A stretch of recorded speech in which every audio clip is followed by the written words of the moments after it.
E rua te kaumawha ngā rangatahi no Te Tai Tokerau, kua whai wāhi motuhake ki te whakatere waka i runga i tētahi kaipuke waka hourua hoki. Ko Rere Tahi te ingoa te kaupapa e mahitahi ana te tarahiti hoe waka o te toki e whakaharehi ana e Hoturoa Kerr me te tarahiti a Thompson Sail Training.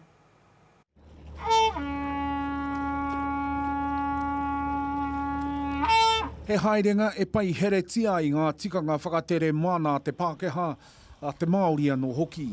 I whakaingoatia ngā tohunga, ngā pau o tō tātene kaupapa i tēnei whakaterenga i te Rere Tahi, i te Fly Together meki. Bai anei mātou e rere ana, e Rere Tahi ana.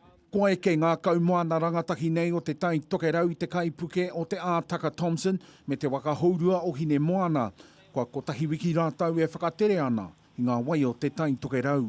Te roanga ko tēnei wiki i whakatere rātou, i akotahi rātou, ko te tūmanako ka puta rātou ki te ao whānui, he kaitiaki o tēnei moana, he kaitiaki o enei whenua. Ko tērā te mea nui kia mātou o ngā waka.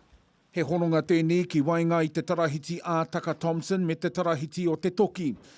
He nui ngā koranga kua hua mai i tēnei haerenga. I've learned how to tie a few knots, learned how to sail a bit, learned how to turn, which is called a tack. I really like the people on here, and it feels so much like a whānau, and it's full on, and you're not stopping. Always got to be ready to do something. I love that. And then all the whanaunga talks and that. I kite ngā pau, ngā kaiwhakahaere o enei whānau waka, ngā oritetanga i wainga nui a mātou. E orite rātou, o te kaipuke kia mātou ngā kaumono tēnei waka haurua. Okay, close sail, toru, rua, tahi, toru, rua, tahi. He tuatahitanga tēnei kaupapa mo ngā tarahiti whakahaere o enei waka. Nice. Just give it one last good pull and lock it off, eh? He oi anō, nā runga i te angitu o enei mahi, ko te tūmanako ka eke anō he haerenga pēnei i etahi atu takiwā o te motu.